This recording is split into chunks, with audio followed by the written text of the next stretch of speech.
Καλησπέρα σας. So, good afternoon, everyone. Well, I would like to welcome our speakers and the participants on the massacre of Distomo. I would like to thank the mayor, Ioannis Stathas, who will have the floor for just a brief greeting. Good afternoon, everyone. I would like to thank you all for being here today in the third session of this conference. Representatives from Lidice, Michalis Liberatos, Giorgos Margaritis, who have been assisting us with the National Council, and of course, along with the network of martyred cities and villages. This is the first conference focusing on Distomo massacre, and we hope that next year we will all be present at Distomo to honor our dead, and of course your dead as well from other cities of Europe. And hopefully the pandemic will be over next year and we will have the opportunity to meet in person. It is a great honor to have you all here with us. Next year, we will be with us and we will try to have a wider audience because I think that technology limits us.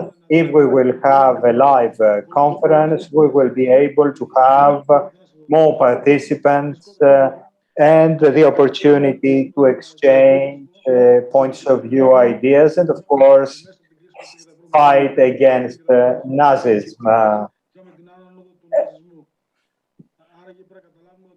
We need to understand that Nazism is not something that has passed. It is omnipresent, it is here, and by keeping our memory alive, we will be able to struggle against it all the time. We need to keep our memories alive in order to avoid repeating these unfortunate historical events of World War II. Thank you all once again, and each and everyone in person, and hopefully next year we will be at Distomo in person.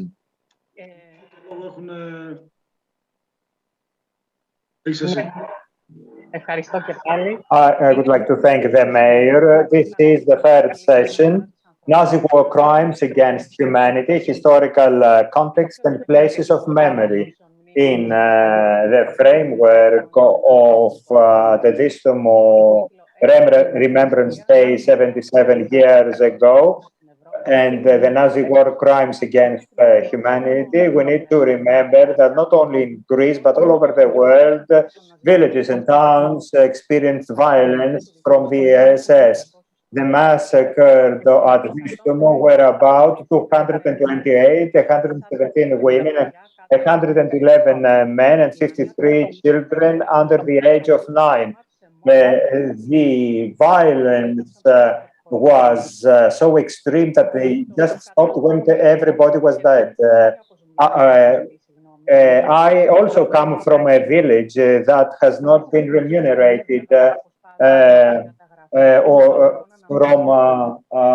for these crimes, and I would like to cite the memories of Argyris Skouduris, who was at the age of 4. Now they come to us. I can hear their boots on the yard. They don't come up. Our father comes down to prevent them from entering the house. I can hear his steps as he goes down, and I remember his words. We need to be quiet and hidden. The father did not say goodbye because he wanted to make us feel comfortable that we will see him again. Well, I could see a big convoy outside the yard, and a soldier sees us and tells us in a way to go away and hide. We want to go to our grandparents at the corner of the square before the spring. We saw our father. I tried to hang him, but nobody, they don't allow me to. I could see some holes, red holes on his skull. Probably these kinds of wounds cannot heal. My father is dead. So Argyris is a person who has been trying for the reparations all these years, but without being heard by the authorities. He is the one who in 2015 appeared in the German TV station, spoke in German and described all his experiences from childhood when the Germans massacred the whole village. And the people who were attending the show applauded Argyris, and they told him that they were not aware of all these atrocities. Yes, all these memories and atrocities have been hidden for all these years, and that is what we are going to talk about today, about the historical context and places of memory, because memory is of paramount importance when we want to prevent this kind of atrocities in the future. And we all have to picture this young boy looking at the red balls on the face of his father, thinking that these wounds will never close. His father won't be back. Everything after that became ashes. And now we have too few survivors. Justification and justice 77 years after has not been awarded. There is this museum for the Nazi victims. And of course, we have this picture of Maria, one of the survivors of the massacre. And with this, I would like to invite the first speaker, Mr. Giorgos Margaritis, Professor of Modern and Contemporary History, Department of Politics and Sciences, Aristotle University of Thessaloniki. Mr. Margaritis studied in the University of Nice in France in 1981. He became a professor. He teaches contemporary and modern history. In the previous 20 years, he worked as a professor of history in the philosophical school of the University of Crete. He has been presented in many conferences, and he has published a lot of articles regarding the Nazi war crimes and the resistance in Greece. In 2015, he was a candidate MP with the Communist Party. Mr. Margaritis, you've got the floor. And he will talk to us about Nazis. Good afternoon to you and to all the participants, viewers, attendees of this event. I'd like to start by thanking the Distomo Museum of the Holocaust and the mayor himself, not just for this honoring invitation he addressed to me in order to take part in this conference, but also for their efforts to keep the spirit of this claim alive, the claim of the reparations and the spirit of resistance against what the powerful ones dictate over our country, against law, against the law that should apply to our people. For all these things, we should thank Distomo and the people there, the mayor, the museum, for all this great effort of theirs. June 10th, 1944, German occupation troops, executed in cold blood 228 people, civilians, as the military would say. Some tens of people in neighboring countries were also executed during the multi-day operations by the Germans.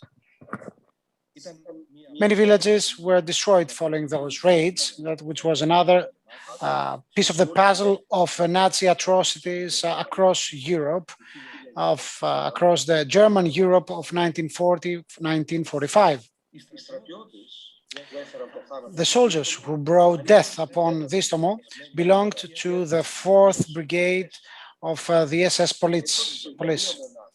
It was a division not built in order to fight the enemy at the front.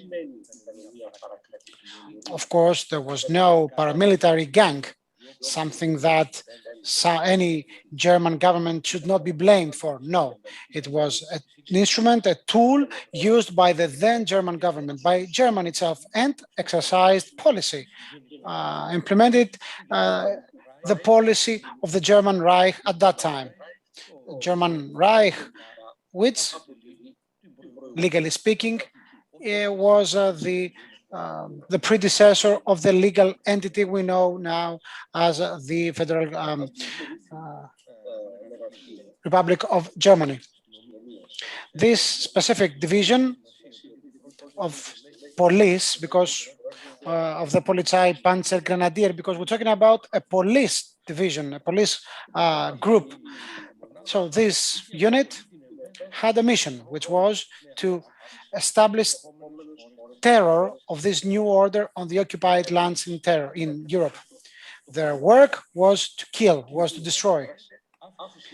The places where they acted was sown with tombs and ruins. We cannot compare them with some kind of execution squad. It wasn't just a horde of barbarians. Behind every act of theirs, there was the rationale and the logic of terror, an ideology based on racial discrimination between people, an ideology that gave very relative value to those, to the life of those people who, unfortunately for them, belonged to the lower races.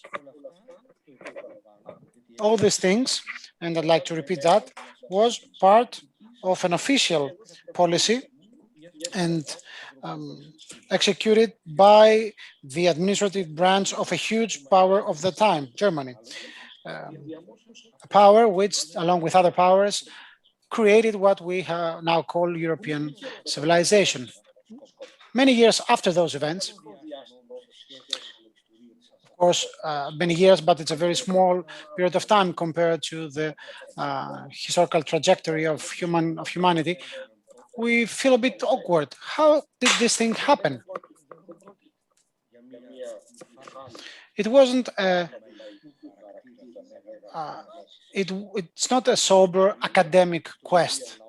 The history of peoples of every period is a political narrative, and this narrative includes processes, values, and principles, and these things belong both to the period where when the facts took place and in all other periods, because history is diachronic, is long-standing, like the Shakespearean plays or the Roman legacy or Marx's works. That's why there's no relativity in the work of historians who try to explain, to interpret human actions that come from completely different periods of time. That's why history is not something that might end, as many would like to see back in the 1990s, or as the Nazi of the hyperhistoric or unhistoric Third Reich would like it to be. So Nazism was not the only source of barbarity and atrocity in the modern world. Many of its building blocks belonged to other periods of time. One might say that the achievement of Nazism was that it brought together everything evil in the legacy of humankind. Of course, this legacy included many evils like the colonial expansion of the 18th century and the enforcement of the Western lifestyle across the globe, of the capitalist method of production that was the matrix and the womb from which Nazism sprang. Racial distinction between people of higher culture, of higher civilization, and lower one, between races that belonged, that deserved having a high place in history and those who did not, laid the foundations for the Nazi philosophy. This philosophy came into light when the powerful social classes of the world needed it. Nazism was born in 1919, in the aftermath of the bloody First World War. It was one of the consequences of said war, one of the creation, it was a creation of the policy of human attrition, and it was created in the front of the of war. Those mechanisms that undertook fighting against the competitors, those brought back to life aristocrats and kings of the Belle Epoque, were swept away in the dunes of the Great War. The powerful ones, the wealthy ones, were left unprotected against societies that now doubted, revolutionary societies, suspicious societies against internal enemies, in other words. Political formations with military color were created in order to replace these verbose and grand elites. The black and color were the new colors. The black and red were the new colors. It wasn't just about amazing people. It was about intimidating and bringing terror on people. In 1918, in the period 1918 to 1919, we had the Freikorps and the direct descendants of stormtroopers, inspired by Rudolf, one of the grand ones who promoted Nazism after it was born. Those Nazi formations and schemes would define the life and death of other people. As a result of that, humans should have no access to the law, to justice, to the courts anymore. Out of the 25 points of the Nazi Party Articles of Association, signed by Drexler, the first Führer of the Nazi Party, it was point 19 that reflected this brand new order of things. I quote, in Germany, no Roman law will apply within the program of our party. We will now have the German traditional law applying, which means, in other words, that the right of people, of all humans actually, to go through in trial pursuant to the crime they have committed before the same judge doesn't apply anymore. We will have another kind of law for those who are racially superior, and another kind of justice for those who belong to an inferior race, and for which we make a favor of allowing them to survive. In other words, very few came to realize the meaning of that Nazi stance at that time. Later on, when those ideas became political and military, were realized in political and military terms in the Second World War, people understood what they meant. There was no judge, there was no prosecutor, there was no resort to tribunals for the citizens of Distomo. There was no such alternative for the 60,000 Jewish fellow compatriots of ours who went to the camps of concentration. The same for the people in Hanya, the same for the Birkenau or the Auschwitz prisoners, or the Dachau ones. Those people were beyond the human law. They were subhumans for them. Very few understood after that the demographic engineering introduced by the Nazi theories. The debate on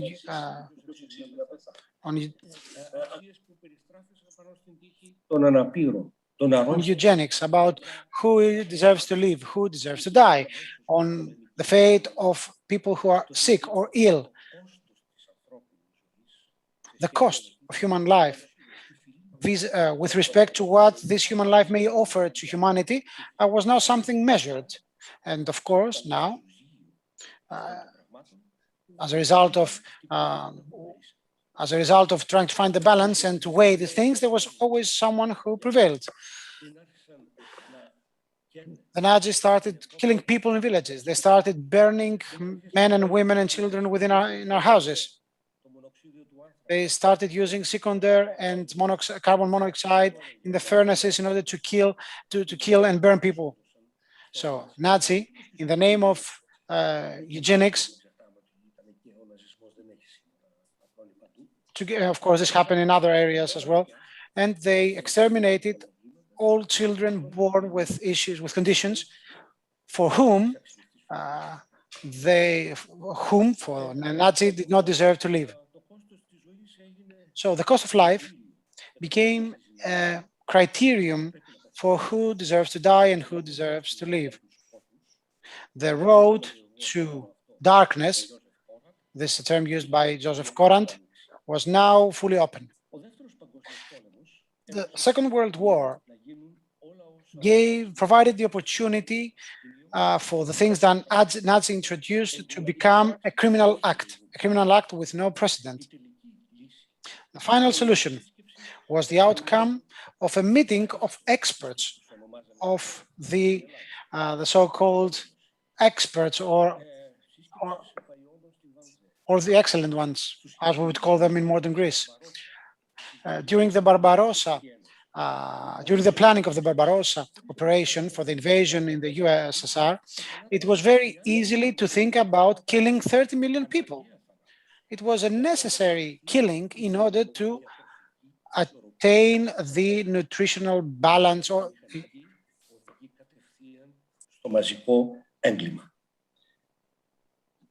achieve dietary balance in Europe. When talking about dietary balance, we're talking about the well-being of the superior races. This sorting of people in camps of concentration led many of them to death. In the case of Distomo, and every Distomo was available to be burned down to ashes. The people were to die because the local commander decided so, because he had the right of death and life over his own soldiers, over every human in the territory of his competence, as long as this person was beyond the Third Reich limits. Poverty, hunger, suffering, because we're talking about poverty currently. It wasn't a fight about numbers. It's about the concept of hunger in Europe. It's okay if somebody dies because of hunger, because this will improve the dietary balance of the remaining Nazi-ridden Europe. That's why there is no meaning in smart talk about the number of people killed. It wasn't that many, there were less, etc. So, allow me to close with the following: that today, in the context of what the mayor said, in the context of, let's say, laundering and abolishing certain policies, it's quite reasonable to have such ideas being brought back to the surface. So ideas of extermination, of annihilation, of war, of destruction, quite reasonably are back to our political vocabulary. It's a way to justify Nazism in another way. And this justification comes at various levels, one of which is the one we can see in our country.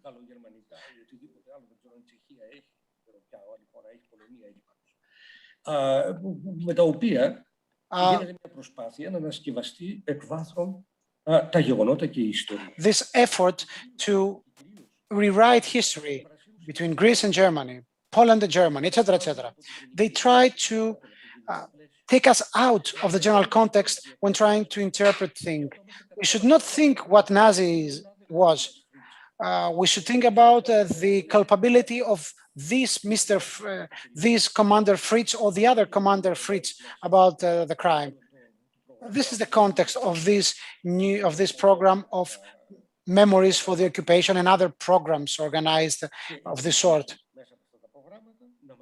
And they try to convince us, the people of Distomo and all of us who suffered in Europe, that small donations and charity, which is to a certain extent an offense towards the fights, the struggles of our people for the fight not to bow down against those crimes against humanity. And they try to persuade us that this is the only thing to expect from the perpetrators. Of course, there is another thing. It's the I'm sorry, the moral recognition. Why should superior peoples commit crimes and go beyond them just by saying sorry, although the inferior ones cannot? So is this racial hierarchization in Europe meaning something?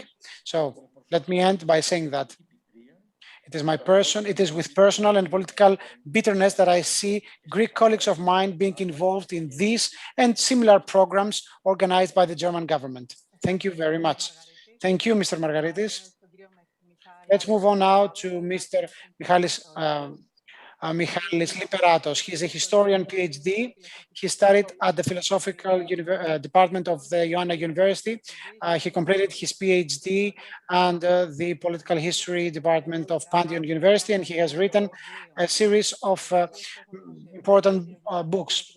His works have been published in collective volumes in Greece and abroad. His interests are Greek history in the 19th century, the period between wars, and all the Greek history until the Greek dictatorship. He taught in the postgraduate course at the Pantheon University between 2016-2019. The title of his presentation is International Anti-Communism and Post-War Justification and the Waiving of the Second World War crimes. Good afternoon, everyone. It is a great honor for me that I was invited to talk to you in the framework of this conference and in the efforts for the war reparation. And I think it's high time we all remembered the atrocities and find a way to bring justice through these reparations. And I think that these kind of events are of paramount importance to keep memory alive.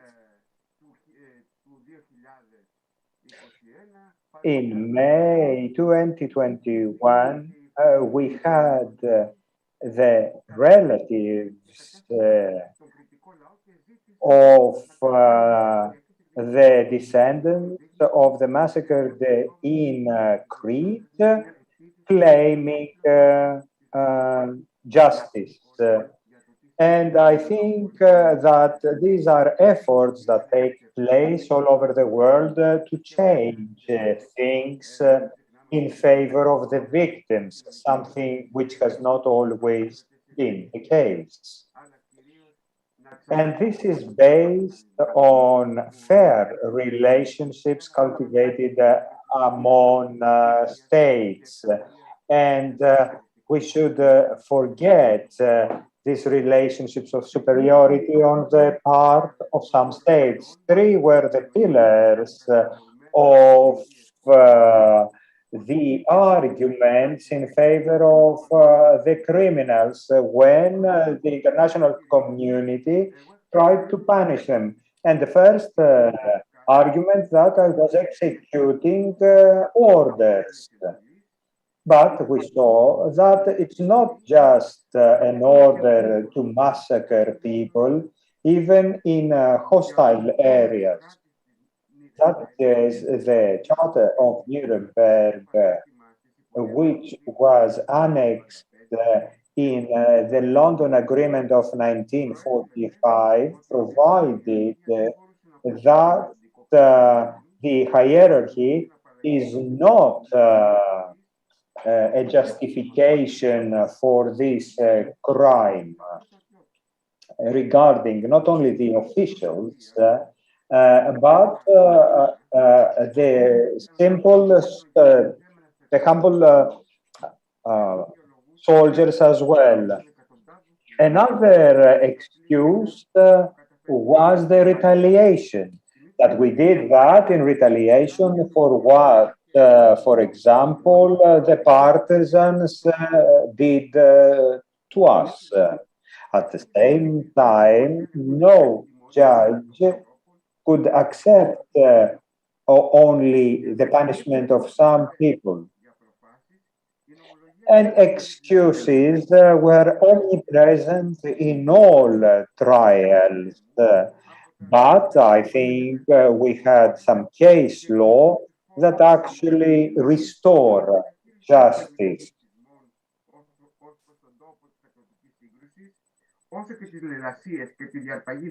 And takes into consideration the outcome of the crimes committed that not justified by a simple order.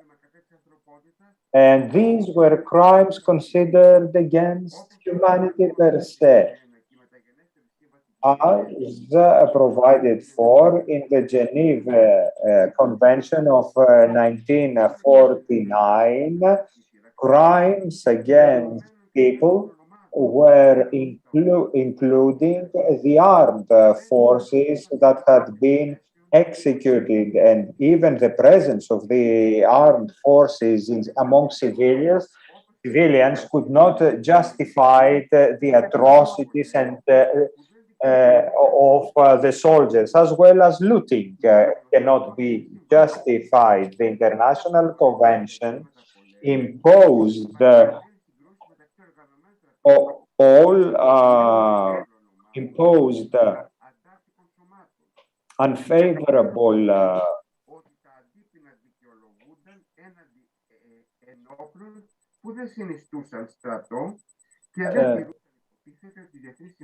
opinions against all those who have committed these crimes, using the argument that they were attacked and that among the civilians were armed forces. We need to highlight that the war criminals cannot say that they were not aware of the crimes they had committed.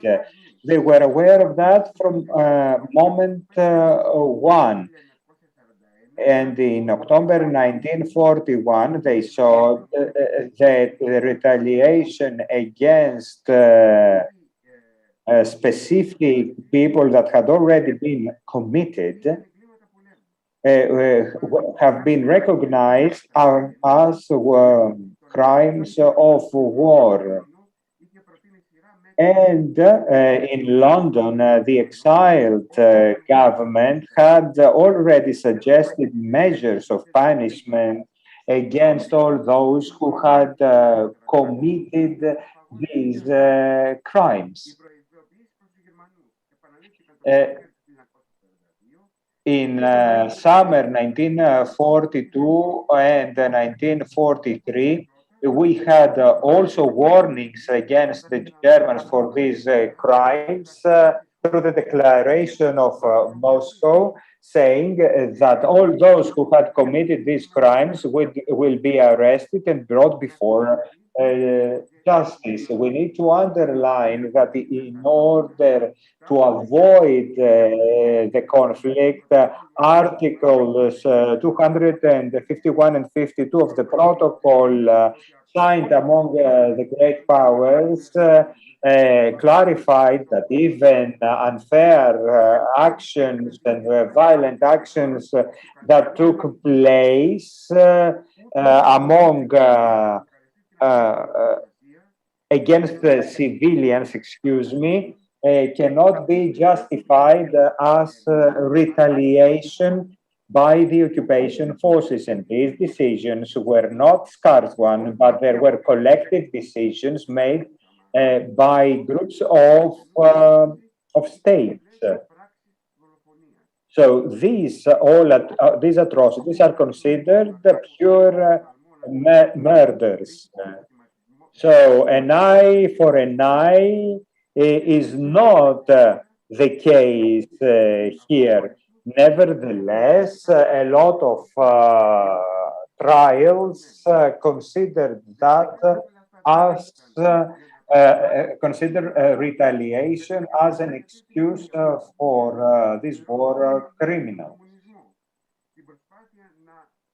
And another excuse that was brought before the court that was that whatever was done was in order to avoid the expansion of communism and in retaliation of the communist revolution, because if communism prevailed, even worse thing could have happened. And that is something that was prevailed in the ideology of Germany. Of course, Germans back then did not reveal that they were involved in various operations around the world. And they had in mind to destroy whole areas in order to limit the ability of the Allies to come to Greece and bring an end to the occupation forces of Germany.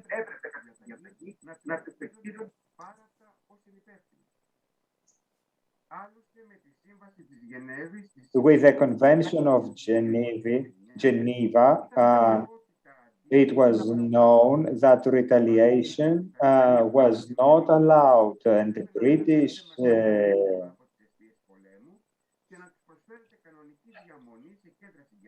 prisoners were supposed to be captured and their rights to be respected. All those atrocities, nevertheless, in that framework, were not justified by any convention. And in that sense, in Nuremberg, we see that during the trial, there were 7 principles introduced specializing the crimes and determining that violations against civilians and killing of civilians or war prisoners, the destruction of settlements, all of them were war crimes. With the Convention of Geneva in 1949, more clarifications were given about what a war crime was, when the Fourth Convention provided that atrocities against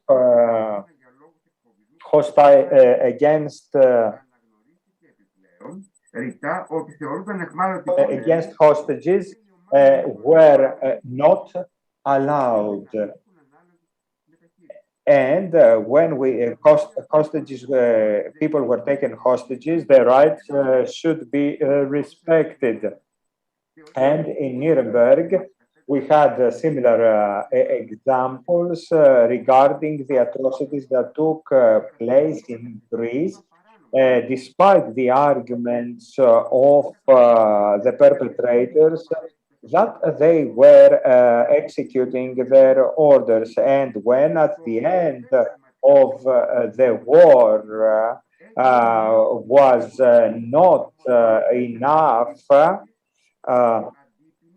uh, for the retaliation of Germans when they were leaving the countries was justified as an attempt to avoid the spread of communism, even though we see that in these atrocities, the victims, the pure victims, were just civilians and not some kind of partisans who were trying to destroy the German army. After the end of Roosevelt and the polarization created in the international relations, a different climate was started to be cultivating regarding the Nazis' atrocities in order to raise awareness among the citizens of Europe. And in that way, some of the prosecutions stopped.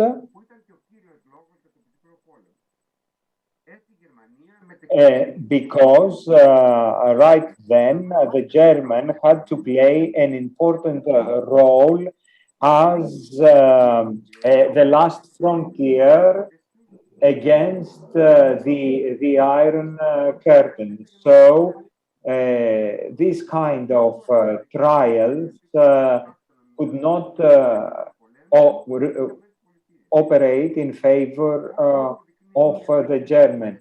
As proven by a congressional report, which was fulfilled 63 years after the end of the war, only in 1998,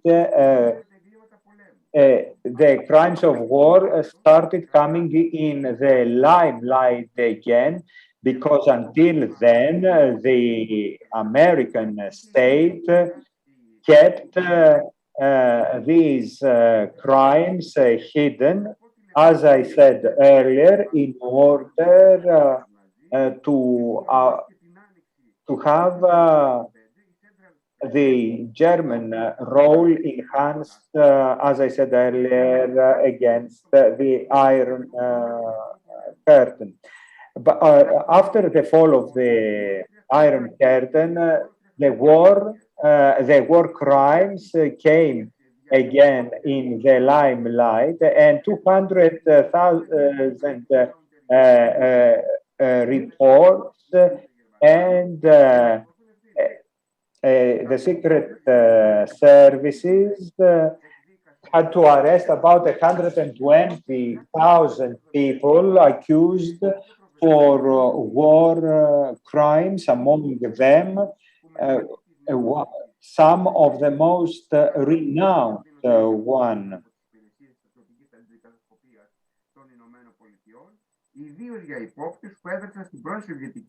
But after a while, some things changed again, because some of these people were cooperating with the secret services of the United States, especially when being in Russia, in order to give the United States information about what was happening there.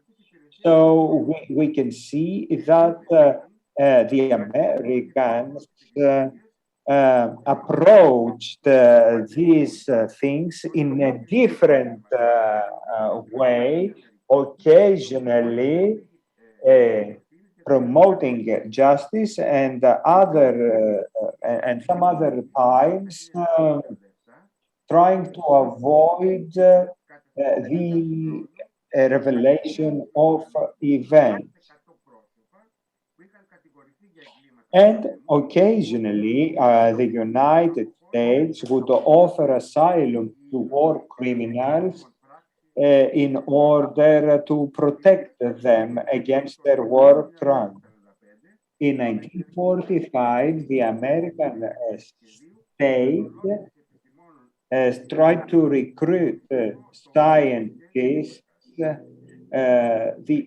in the framework of the Overcut project. 350 scientists, most of them ex-Nazis, were moved to the United States, and they cooperated with other scientists in the United States in the framework of the Paper Creek project. And we had an official of DSS and and a representative of the engineers who created the V2 missiles, who were responsible for killing thousands of people.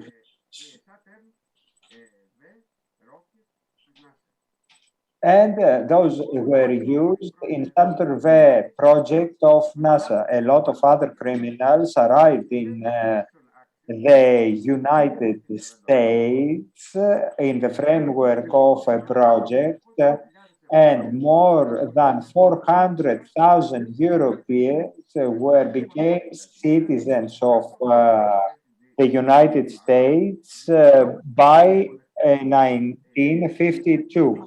And in this framework, everybody would be accepted in the United States if declared to be against communism. That gave the opportunity to a lot of Nazis to flee to the United States just by declaring that they are anti-communist.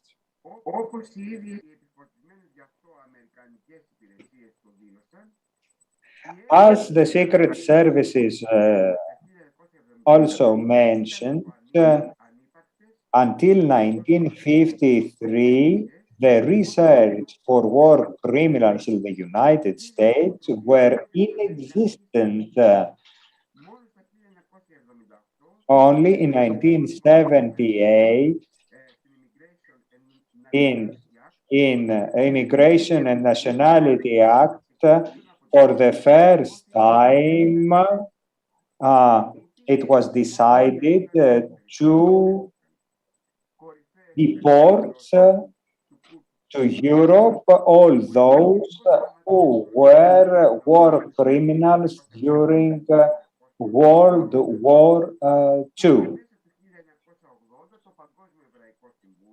In 1980, the Jewish Council started referring to specific names of Germans who committed crimes, and we saw that some of them have been recruited as agents of the CIA in Russia. The President Clinton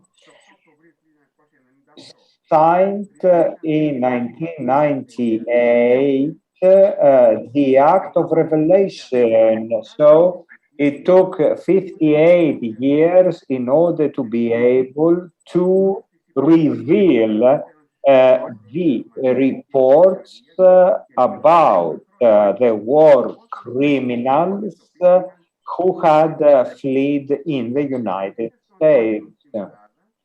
In Greece, things moved in the same way as in the rest of the world, even though there was a committee that was created back then among 17 countries.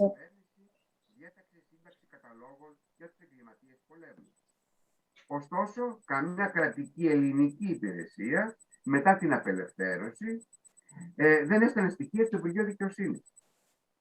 Παράλληλα με τη λευκή τρομοκρατία που along with the so-called white terror, which was the beginning of the Greek Civil War, the establishment of the Greek Office for War Crimes was being postponed again and again until the president of the committee, Anderson Wright, decided to threaten Greece internationally for this reluctance. Even Eisenhower asked urgently from Berlin to have Greek interpreters in order to have investigation of war crimes against Greeks. Under the Greek government, after a lot of pressure following the executive law of 384, decided to establish this office with 27 employees and one head. This committee would carry on investigations and complete files of cases. However, this agency was understaffed, had no resources, no translators, just secretaries. They didn't even have typewriters.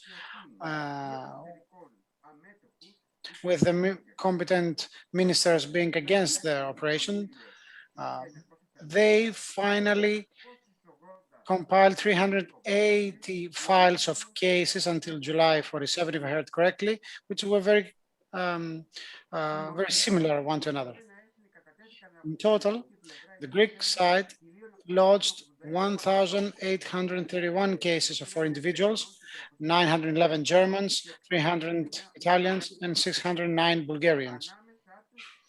Amongst which, it was Walter Blumen, the head, the commander of the Merlin Street HQs, which was the hell in Athens, who was not considered by the Greek court as a perpetrator, but the instigator of these torments. And the Nuremberg trial against Lichter, Skunter, Feisen, Hermann, Belz produced no results. Apologies, but we cannot listen to what the speaker is saying because there's a huge problem, an ongoing sound from his microphone. We apologize for that. And in 1953, all of them were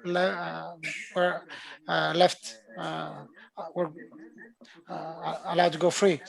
This also includes the Breuer brothers who were acquitted for the crimes in Crete. These people are the same, also infamous Schubert and the previous couple were executed in Crete. This guy was a slaughterer in Crete in Macedonia. He was accidentally arrested in Greece during his holidays. He was trialed. He denied to pledge his case, and in 1947 he was executed, if we heard correctly. These were all the people punished. All other lieutenants and generals in Crete, Zabe, who was the person responsible for the Distomo massacre, Brahma and others, after an application by the German state, they were imprisoned, and the Greek state actually paid them for the salaries they were supposed to receive during their time in prison. And following a series of maneuvering, they were released. The same for the head of the commission, the commander in the Distomo. The German state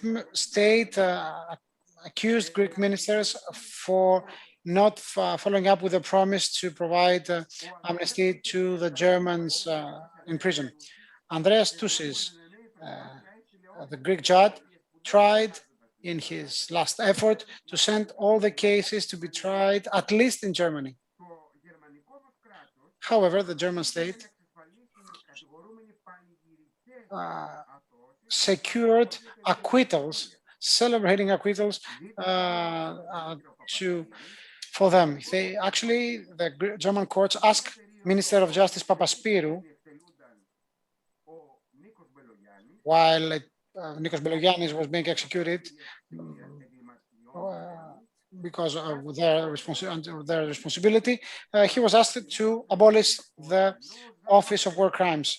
Actually, Zabel applied for the interruption of the case. The Germans wanted to proceed with the case in order to provide him with an acquittal.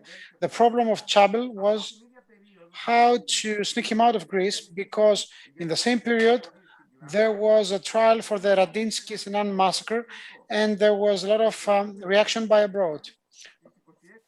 So June 26th of 1953, he was set free.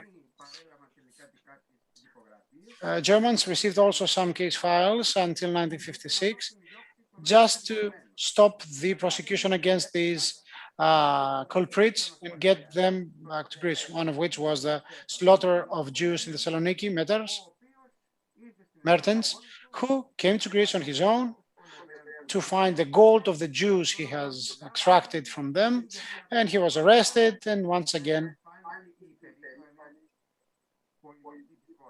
and the proud polish of our countries was highlighted. Nobody has to say that it was the same attitude by the Greek authorities to the Greek traitors, but it was even more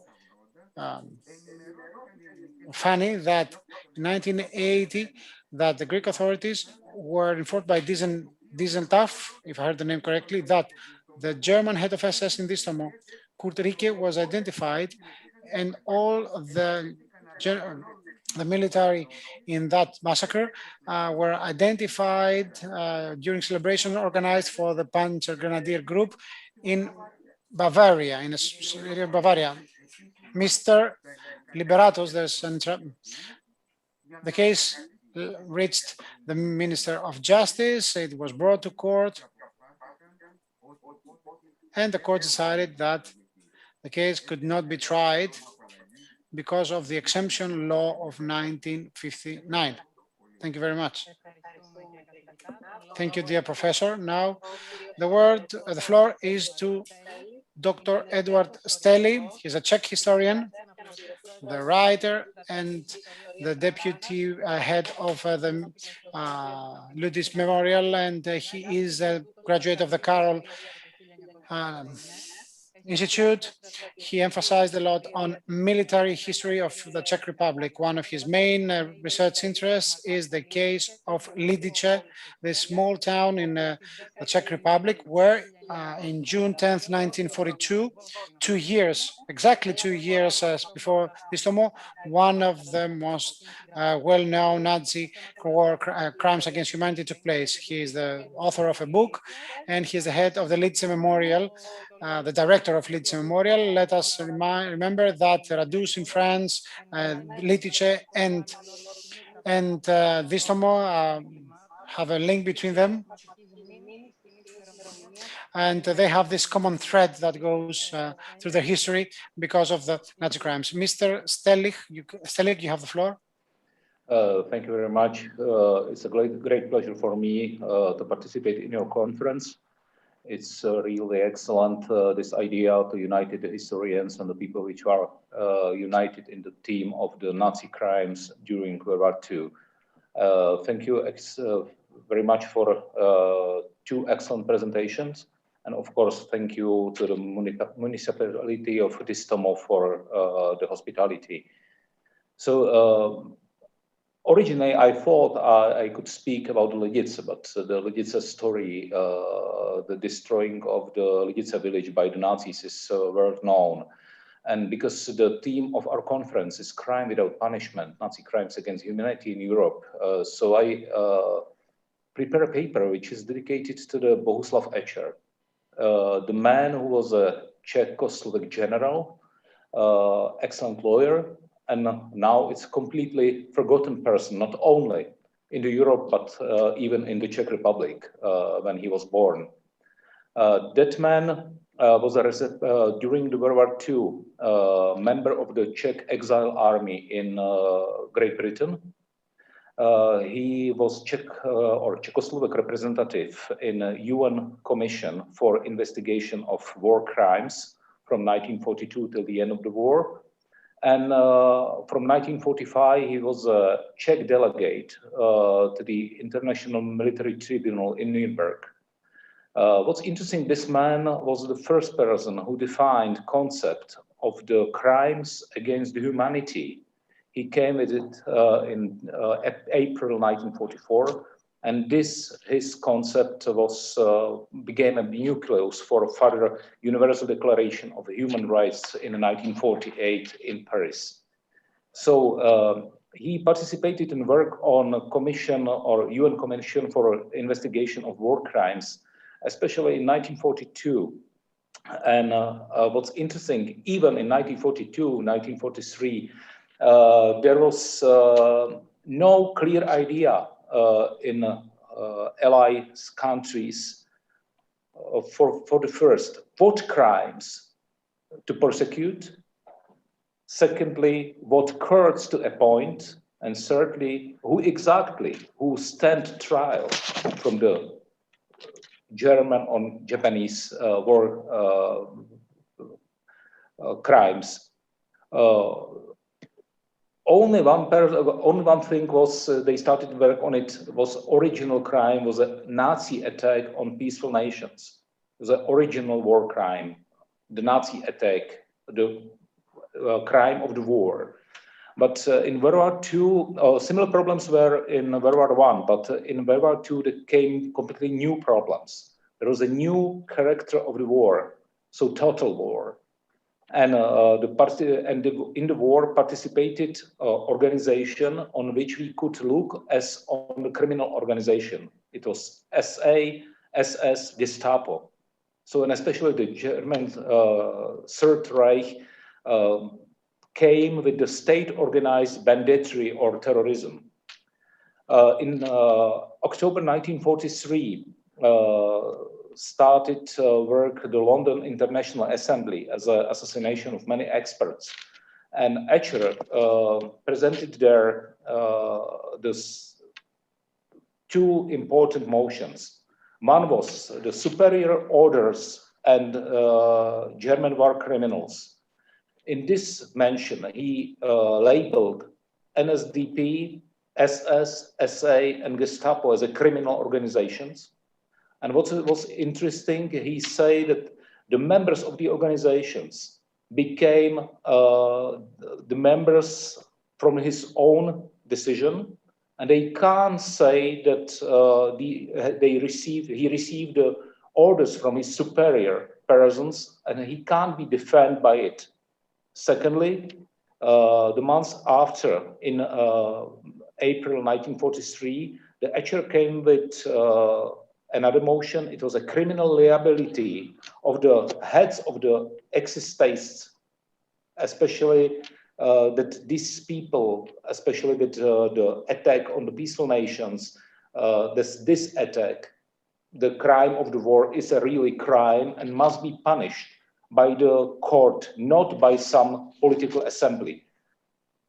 On 10 October 1944, during the plenary session of the United Nations of War Crime Commission, Etcher put forward the minority report by Dr. Etcher on whether the preparation of initiation of the war should be considered crimes within the competence of the United Nations Commission for the Investigation of the War Crimes, in which he thoughtfully discussed all legal authorities, agreements and analogies in order to argue that, for the firstly, the preparation and initiation of a world war is a crime, not only in moral or historical sense, but also according to criminal codes of the attacked countries and the crimes against mankind according to general principles of international law. Secondly, the heads of states, members of their governments, and the high commands that prepared and started the Second World War have committed crimes for which they can be tried by criminal courts of the countries attacked. Thirdly, the states with legal authority to judge them can delegate these powers to an allied criminal court. Such a court should be entitled to act to assume an instrument of international justice in accordance with the general principles of international and criminal law. The problem is lack of legal authority of the part of the United Nations Commission of Investigation of War Crimes, which is not authorized to include the perpetrators of the current war in the list of the war criminals. Should any doubt arise, Etcher proposed that the Commission should recommend that the governments of the United Nations extends its authority in its basic issue and empower it to list its war's organization as a war criminals. What's very important, on 13 March 1945, Etcher put before the legal committee the memorandum entitled Criminal Personal Responsibility of Member of the German Nazi Government, which stated, firstly, the being as NSDAP members, the officials of the Nazi government were unconditionally committed to pursuing all the goals of the party, including those which were criminal. Secondly, they joined that government with the criminal intention to pursue the criminal aims of the Nazi party, and joining if they committed an act which can be described as conspiracy under Anglo-Saxon criminal law, or as the crimes of banditry under Soviet, French, and partly also Czechoslovak criminal law. Thirdly, being members of the German government, they were accomplices of Adolf Hitler, and each of them, in his purview, committed numerous crimes in an outwardly legitimate manner by issuing various edicts, decrees, regulations, etc. Therefore, all members of the Nazi government are liable, as any member of a criminal band would be liable for all acts committed by that band in accordance with the principles that every act committed with a collective intention shall be ascribed to all members of that band. These motions of Etcher became a basis of the Charter of the International Military Tribunal and became a part of its agreement, where we can find crimes against peace, war crimes against humanity. What to say in conclusion? General Etcher helped the legal experts which grappled during the Second World War.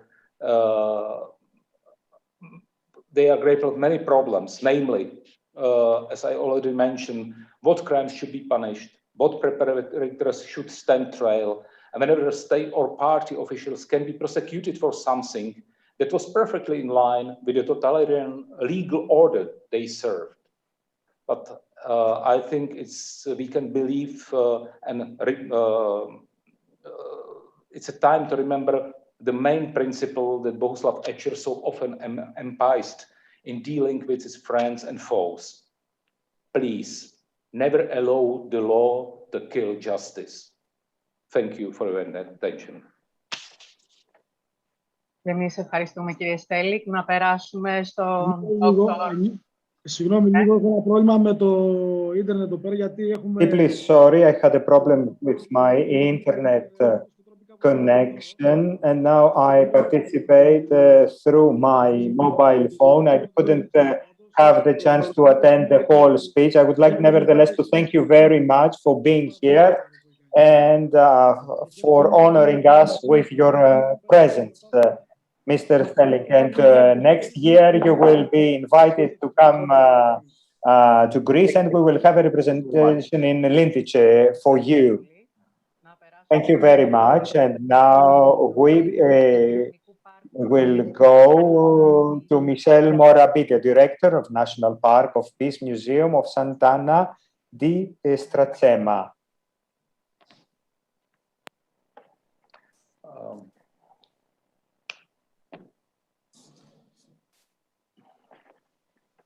Κύριε Μοραμπίτο, πρέπει να ανοίξετε το You have to open your microphone.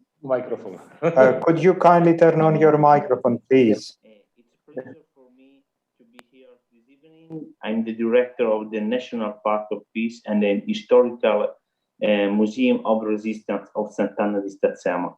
Santana di Stazzema is one of the most important places in European martyrdom, a world symbol of violence against civilians that links the community of Stazzema to many places in the world. Many things bring Santana to these places. The cruelty with which this massacre were carried out, the contempt for life that characterized the killing of women, old people, and children, but also the difficulty of doing justice for those victims. For those victims of Santana Massacre in Italy, justice arrived almost 60 years after the facts. In Germany, there has never been a trial against the killers who were able to live their lives as respected and free citizens. For those other places, justice never came. The Italians were also occupiers in Greece, and it's with deep pain and sense of anguish that I speak at this conference. It was not the case of Distomo, but in the Domenicon, the Italians were guilty of those facts, and also for the massacre no one has ever paid. We remember the pride of the mayor of Distomo, who, from the microphone of the Auschwitz monument of Santana, asked for justice for the victims. It was 2 years ago, and that appeal still resonates strongly. The Santana Massacre is one of the best-known events in the Nazi-fascist massacres against the civilian population in the years of the German occupation of the Italian territory. The Massacre of Santana di Stazzema is part of a path of massacre masterfully reconstructed from the Atlas of the Nazi and Fascist Massacre, a project wanted and financed in the context of an agreement between the Italian government and that of the Federal Republic of Germany. They first created a joint historical commission with the mandate to elaborate a critical analysis of the history and common experience during the Second World War, and to contribute to the creation of a new culture of memory.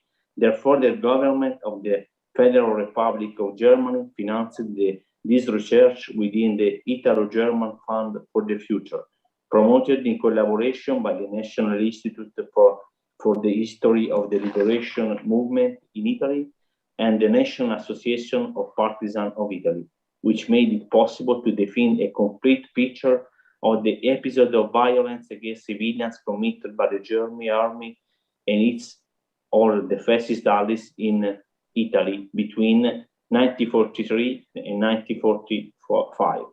The Massacre of Santana di Stazzema is a symbol of violence against civilians in terms of dimension, methods, and cruelty. It's a part of a particular phase of the war situation that opens with the retreat of the German army on the so-called Gothic Line, in areas of the great strategic importance, such as the mountains near Versilia, the Alpine Alps mountains or the Lunigiana. The presence of numerous partisan formations represented a real problem for the Germans. This 16th Panzer Grenadier Division of the SS arrived in the area in these days, commanded by General Simon, a Nazi fanatic made up of young soldiers, but with a corps of officers and not commissioned officers, strongly ideologized and tempered by the previous experience in the Nazi concentration system or in a war operation, including extermination of Jews and civilians in occupied Poland.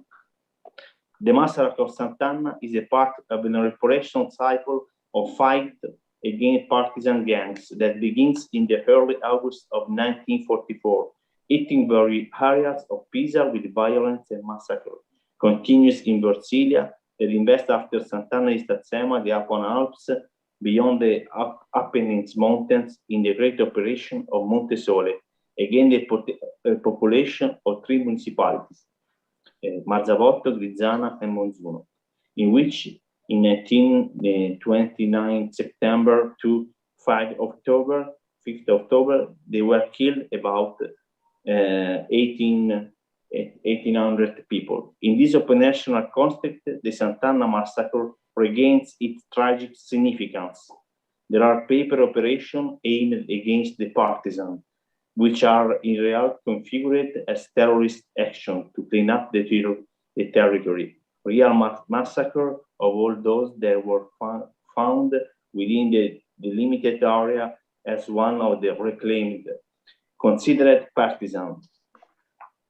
In the small Catholic village, which make up the Santana, there were about 400 inhabitants and several hundred people from all over Brasilia, but also from more distant places such as La Spezia, Genoa, Piombino, Naples, Livorno, who had taken refuge in Sant'Anna after the displacement orders issued by the German commands in various locations and to escape to the aerial bombardments that hammered the coast.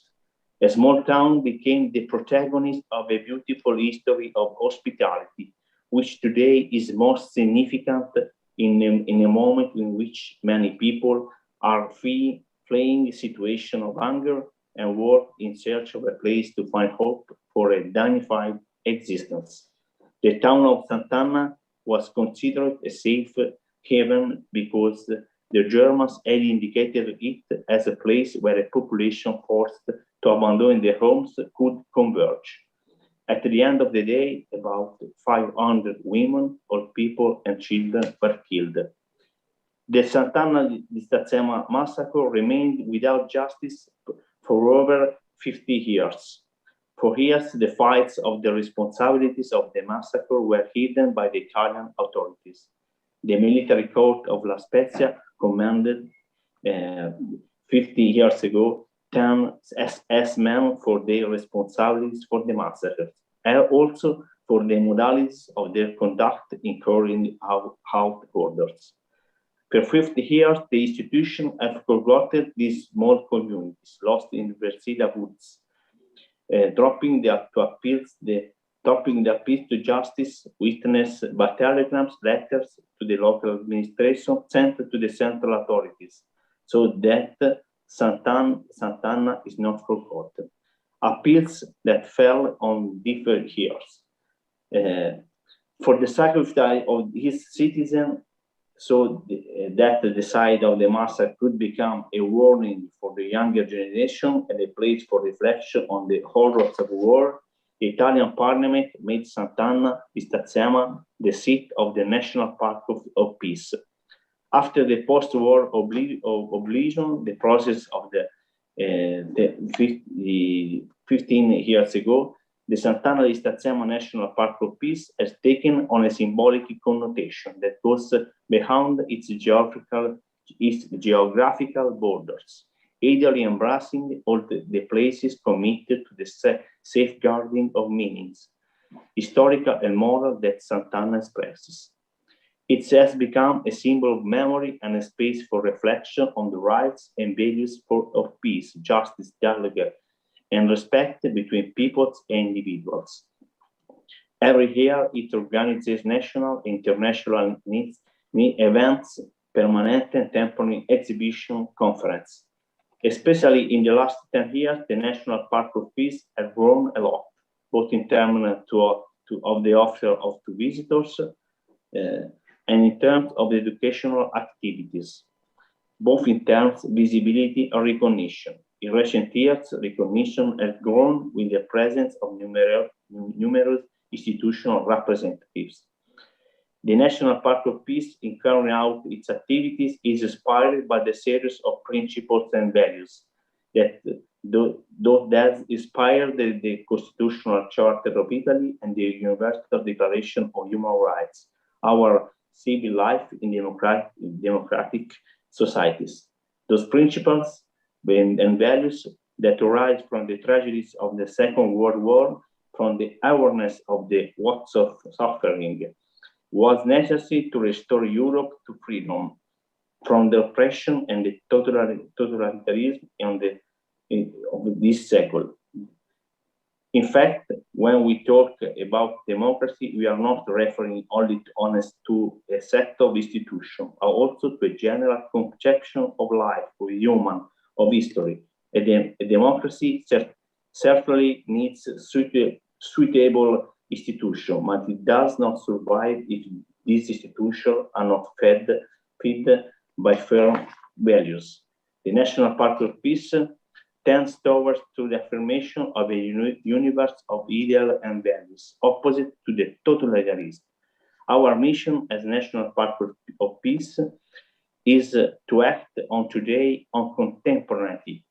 For this reason, on the 20th August of last year, as part of the demonstration for the anniversary of the massacre, the Massacre of Santana di Stazzema launched the idea of a popular initiative law proposal against Nazi and fascist propaganda and against the sale and the production of objects with fascist and Nazi symbols.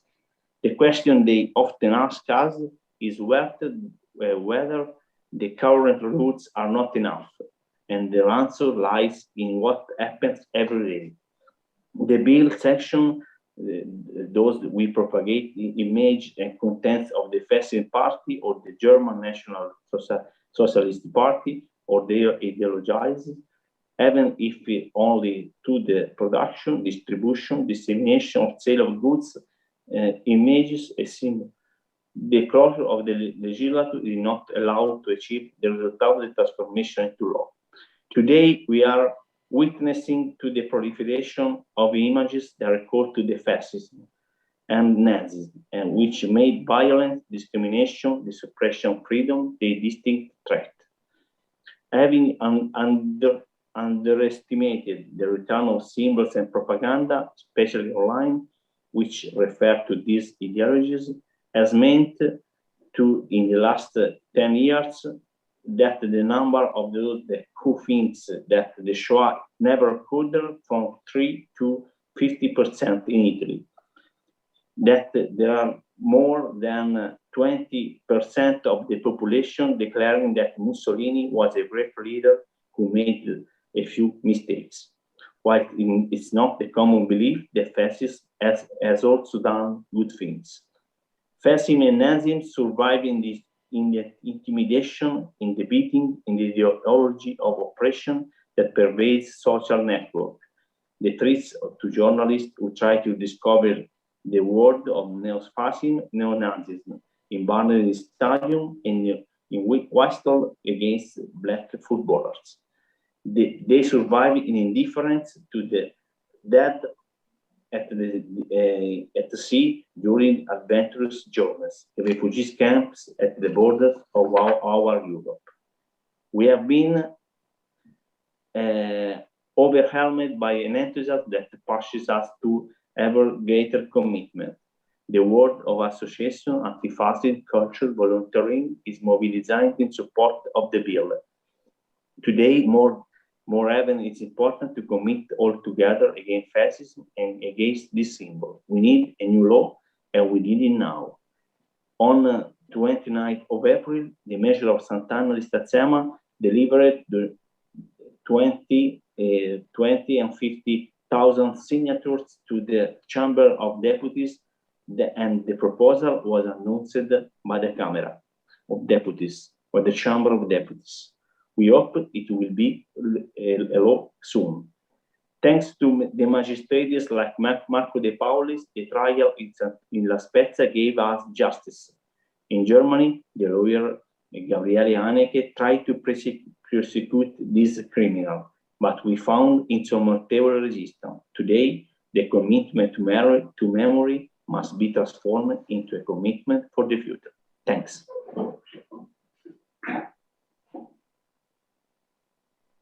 Thank you, Mr. Morabito. Οι κοινωνίες να μην ξεχάσουν ποτέ, όπως είπε ο κύριος Morabito. Yes, as Mr. Morabito has said, societies should never forget. And now we will give the floor to Maria Anna Osuleska, Diplomacy of Remembrance Auschwitz, Birkenau Memorial and Museum. Ms. Osolinska, you've got the floor.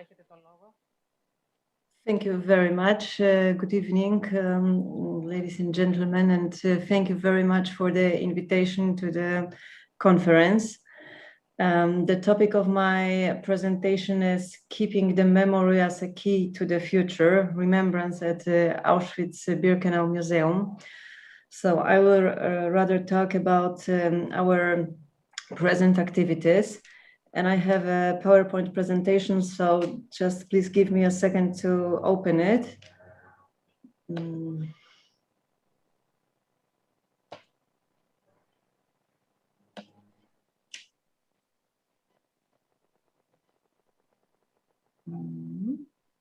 more second.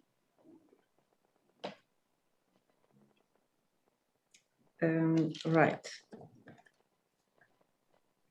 I go to the beginning. Okay. Yes, I start with a very short information about the history of the former German Nazi concentration and extermination camp Auschwitz-Birkenau. It was established by the Germans in 1940 in the suburbs of the city of Oświęcim, which, like other Polish territories, was occupied during the Second World War by the German Third Reich. Initially, Poles were imprisoned and died in the camp. Later on, Soviet prisoners of war, Roma, and prisoners of many other nationalities.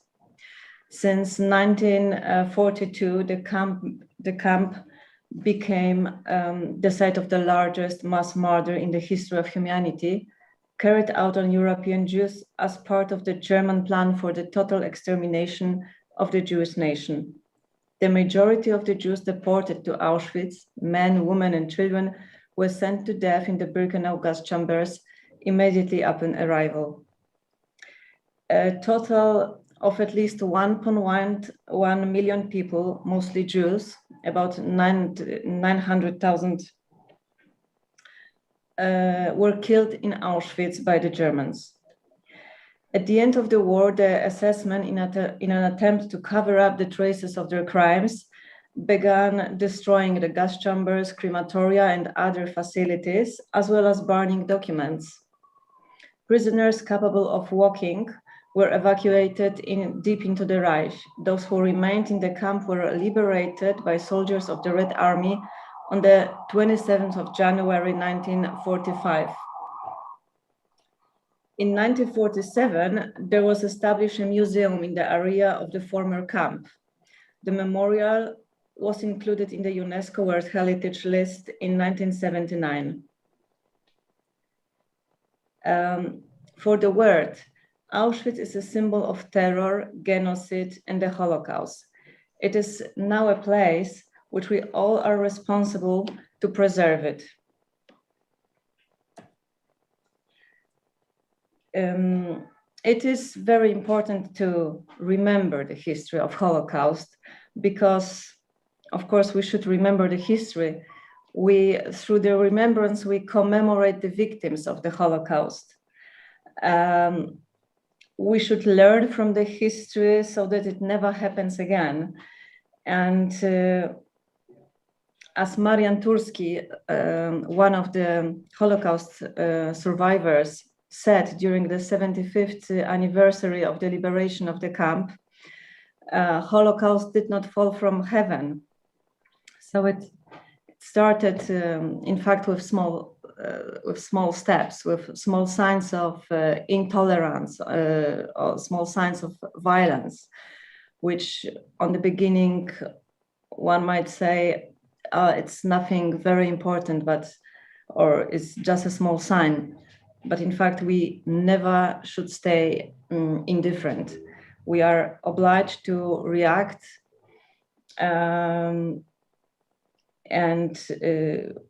yes, we are obliged not to be indifferent in the face of any kind of intolerance and violence.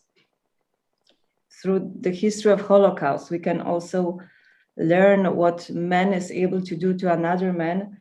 And I think that to understand the mankind, we also have to know the history of Holocaust. So the history of the largest mass murder in the history of humanity. I would like to present the numbers of visitors. This is the comparison of the numbers of visitors in the last 20 years. You can see it's growing every year, except of 2020, but I think it's understandable for everybody. In 2019, we had over 2,300,000 visitors. And yes, except of the pandemic time, the number of visitors is growing. These are visitors from all over the world. This slide shows how the visitors are divided into different continents. Of course, the most visitors are coming from Europe, North America, over 200,000. And visitors by country in 2019, only the 30 top countries. Poland, we have almost 400,000. United States is 120,000. Germany is on the 5th location.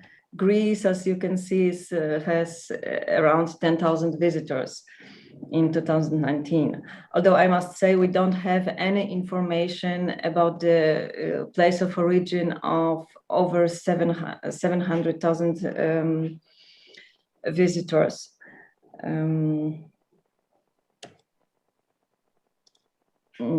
Over 90% of visitors are visiting the memorial with a guide.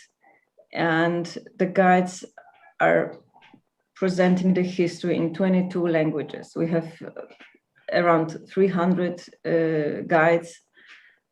They can guide through the memorial in 22 languages, which is very important that people understand the history and that they hear it in their own language, because then they understand it the best. Auschwitz, Birkenau, nowadays we have a huge conservation department. We have a huge international center for education about Auschwitz and the Holocaust, where we organize lots of workshops, also dedicated for concrete groups of people. Workshops, conferences. We have a very important research center, art collection, which this is a collection of art which was made by the prisoners during their time at the camp. We have a very big archive, publishing house. We have books in different languages, and diplomacy of remembrance, which I will explain to you in a few minutes. Yes, so we are having exhibitions, workshops, different kind of meetings, different kind of visitors. This is what I wanted to show you, is the building in front of the picture is so-called Old Theater, which is a place where the International Center for Education about Holocaust and Auschwitz is located. This building was built before the Second World War, and 2004 it was given by the city of Święcim to the memorial, and after the renovation it was opened just 1 year ago. It's a huge place where conferences can take place, any kind of education, so it's very modern. There are few conferences room, libraries, readings rooms, and so on. So we have a yeah, except of the pandemic time. It was opened in the pandemic time, but generally it is a place where any kind of educational projects can take place. We are active, very active online, because it is important to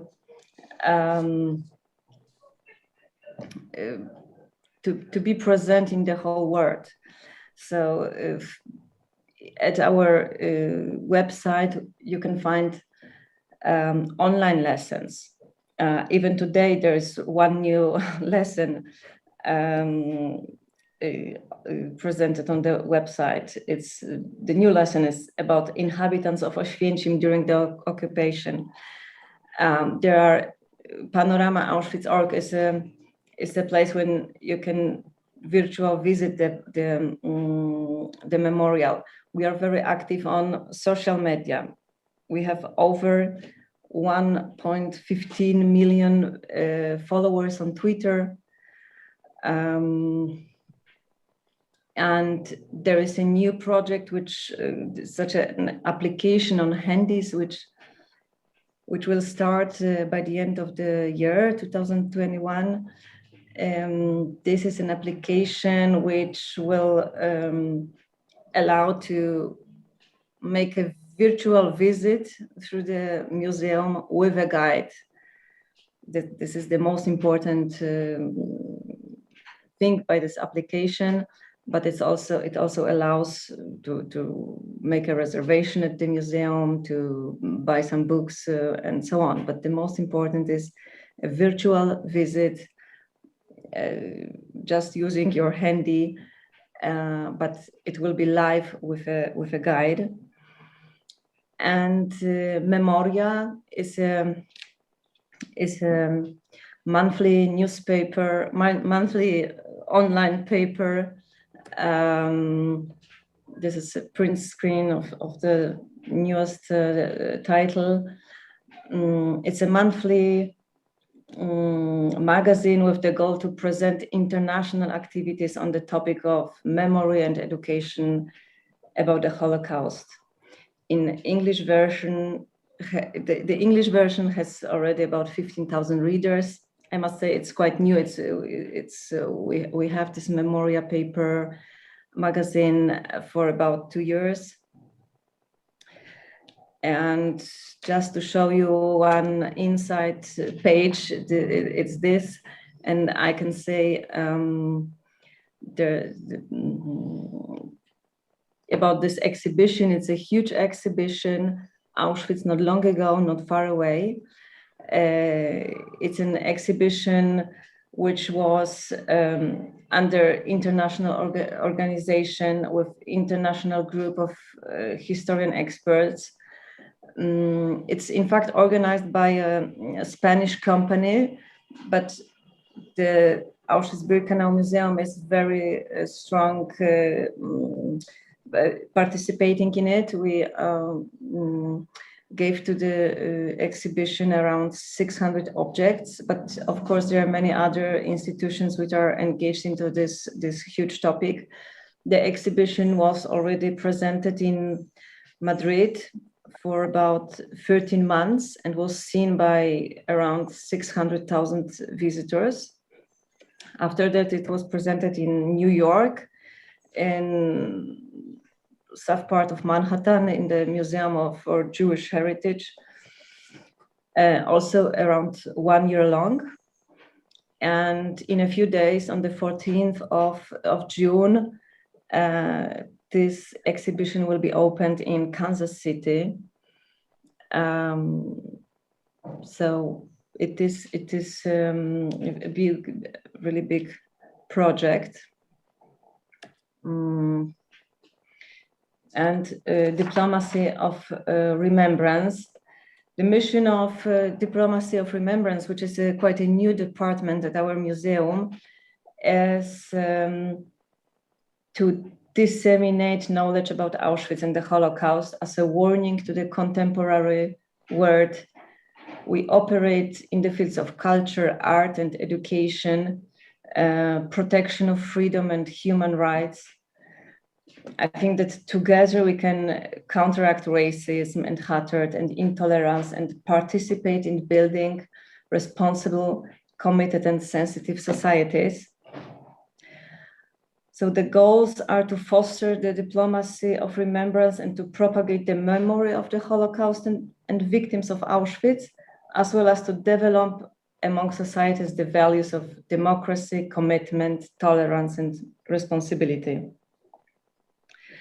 We invite people, institutions, organizations to actively participate in the activities of the international community, building the memory of the extermination of European Jews, the tragedy of Poles, Roma, Soviet prisoners of wars, and other groups of victims.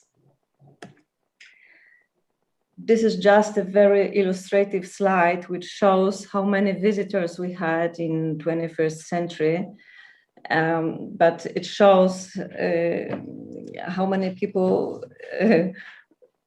never had been at Auschwitz-Birkenau Memorial and never will be. So the idea is of diplomacy of remembrance to reach people there in their local towns, places.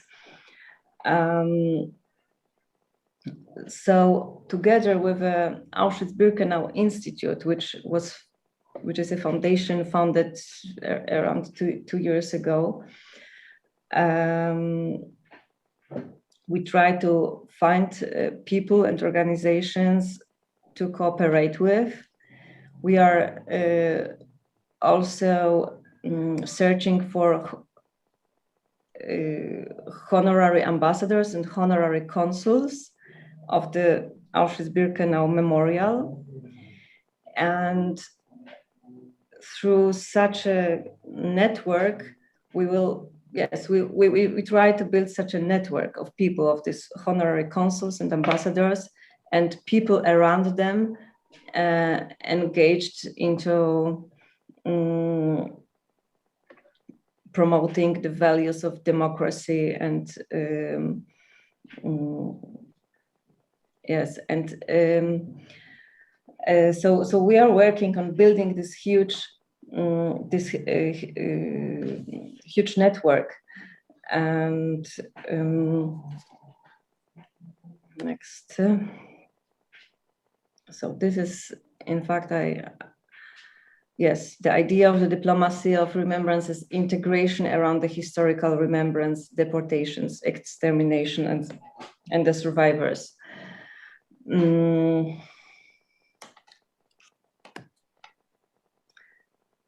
Yes, the diplomacy of remembrance is, so we are building the network of people. We already, although because despite the pandemic, we have some success in last year. There is we have new consuls, one honorary consul of Auschwitz-Birkenau Memorial in Spain and one in United States. In Spain, we already have also such a local institute, Auschwitz-Birkenau Institute in Spain, which is very active, which is organizing some exhibitions and workshops for students and for teachers. So this is how we are working. And we believe that if memory was only history, it would be unproductive. So we try to, history is a lesson and we have to put it into present days, yes, we shouldn't stay indifferent seeing any type of violence. And I think this is our goal, to make people be active and engaging in any type of activities who prevent the racism, violence, and anti-Semitism. Thank you. Ευχαριστούμε, κυρία Οσολίνσκα. We would like to thank you, Mrs. Osolinska. I would like to thank all the speakers. I will give the floor to Mayor Mr. Stathas, the mayor of Distomo, Arachova, and Antike. I think that it was an exceptional day, especially our last speakers. I have visited Santana and Auschwitz myself, so I'm part of the experience they offer. I am rather moved for what they are doing and what we do all together, because with what all of us do, keep memory alive. I would like to thank Michele, Maria, and Edward. In summer 2019, I was in Santana. I had visited that. What I need to tell you is no fascism anymore. And hopefully we won't have any war now or in the future to prevent humanity for experiencing such atrocity. The most important thing is those who have committed crime against humanity should pay, and Germany, for the time being, hasn't. And this is what is at stake for all of us who keep memory alive, that we need to bring justice to the victims, to the massacred, and to the generations to come. Next year, hopefully, we will be all together. We will invite you to Distomo and have an experience yourselves about how many people were massacred, pregnant women, babies, infants massacred. It is a Holocaust for us too. We have the remains, the bones of the massacred in the mausoleum, and each of the dead has a special box dedicated to him, her, and we have started preserving these remains. We identify the stories behind these people, behind the victims. Quite recently, when we had this conservation effort, we saw the skeleton of a woman who was pregnant, and we could see the bones of her baby in her belly. So she was massacred along with her baby. So we can rewrite and identify the stories behind the remains of the victims.